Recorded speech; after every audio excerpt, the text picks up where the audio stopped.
कांदा आणि ऊस उत्पादक शेतकरी सरकारवर नाराज आहेत आणि गेल्या 2 दिवसात नाशिकसह पश्चिम महाराष्ट्रामध्ये शेतकऱ्यांनी मोठं आंदोलन देखील केलं होतं। आंबा उत्पादक शेतकऱ्यांना विम्याची रक्कम मिळावी, अवकाळीमुळे झालेल्या नुकसानाची भरपाई मिळावी म्हणून कोकणातले शेतकरी सुद्धा रस्त्यावर उतरले होते। या सगळ्या पार्श्वभूमीवर बुधवारी केंद्रीय गृहमंत्री आणि सहकार खात्याचे प्रमुख अमित शहा, केंद्रीय कृषी मंत्री शिवराज सिंग चौहान यांच्या सोबत झालेल्या बैठकीला महाराष्ट्राचं अर्ध मंत्रिमंडळ उपस्थित होतं। या बैठकीनंतर केंद्र सरकारने शेतकऱ्यांना मोठा दिलासा दिलेला आहे।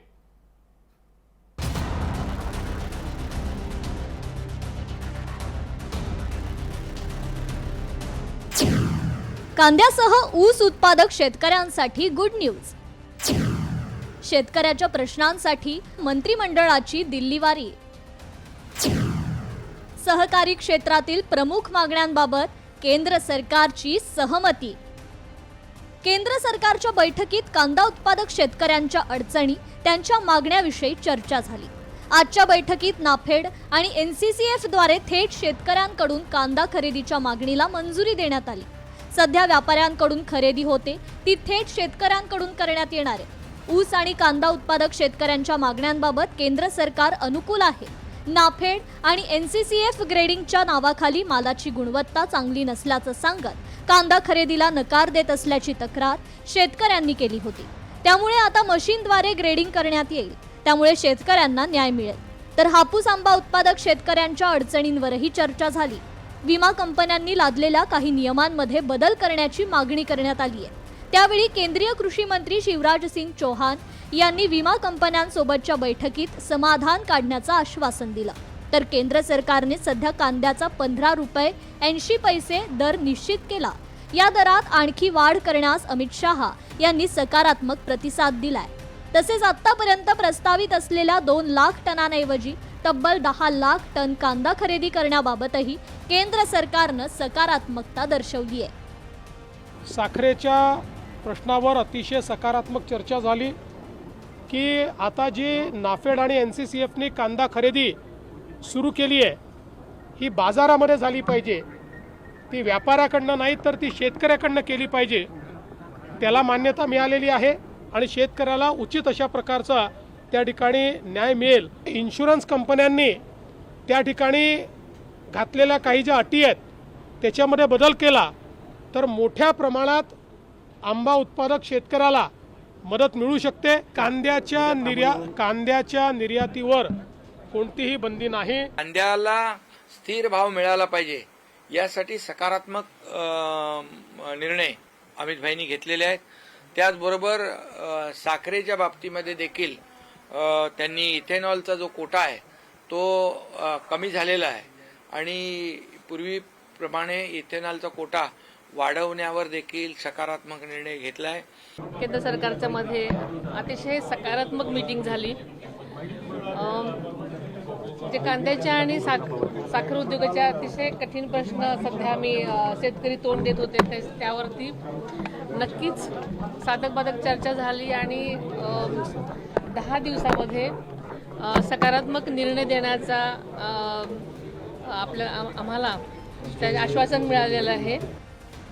नाफेड आणि एनसीसीएफनं सुरू केलेली कांदा खरेदी बाजारात थेट व्यापाऱ्यांकडून न होता थेट शेतकऱ्यांकडून केली पाहिजे, ही मागणी मान्य करण्यात आली आहे। 2 लाख टनांऐवजी 10 लाख टन कांदा खरेदी नाफेड आणि एनसीसीएफनं करावी, यावर सकारात्मक निर्णय होण्याची अपेक्षा आहे। सध्या कांद्याचे बियाणे मोठ्या प्रमाणात निर्यात होत असल्यानं देशांतर्गत कांद्याला एक्सपोर्ट मार्केट उरत नाही। यासाठी कांदा बियाण्यावर मोठ्या प्रमाणात एक्सपोर्ट सरचार्ज लावला पाहिजे, ही मागणी देखील मान्य करण्यात आली आहे। कांद्याच्या बियाणांवर निर्बंध असले तरी कांद्याच्या निर्यातीवर कोणतीही बंदी नाहीये, असं या चर्चेत स्पष्ट करण्यात आल्याची माहिती मुख्यमंत्र्यांनी दिली। साखरेची किमान आधारभूत किंमत वाढवणं गरजेचं असल्याचं केंद्रीय मंत्री शहा यांनी मान्य केलं।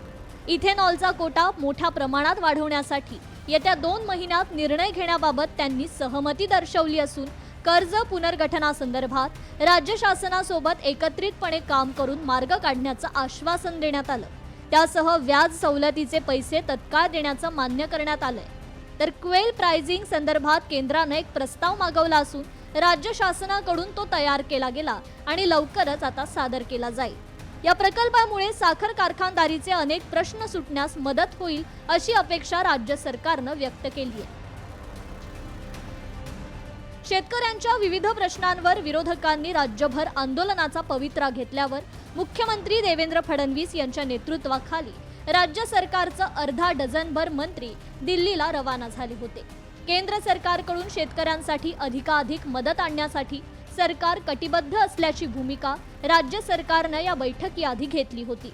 साखरेच्या किमान आधारभूत किमतीत वाढ करणं, इथेनॉल कोटा वाढवणं, कर्ज पुनर्गठन, व्याज सवलत, शेतकऱ्यांकडून थेट कांदा खरेदी, शेतीमालाचं ग्रेडिंग, कांदा बियाण्यांवर अधिभार आदी शेतकऱ्यांच्या महत्त्वाच्या प्रश्नांबाबत झालेल्या सकारात्मक चर्चेमुळे लवकरच केंद्र सरकार अनुकूल निर्णय घेणार असून त्यामुळे राज्यातील शेतकऱ्यांना मोठा दिलासा मिळणार असल्याची ग्वाही मुख्यमंत्री देवेंद्र फडणवीसांनी दिली आहे. बैठकीत झालेल्या निर्णयावर तातडीनं अंमलबजावणी होऊन बळीराजाला न्याय मिळेल अशी अपेक्षा आहे.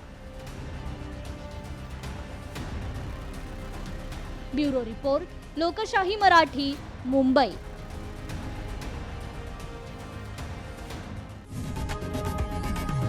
लोकशाही मराठी ऐका, पहा, जागरूक रहा.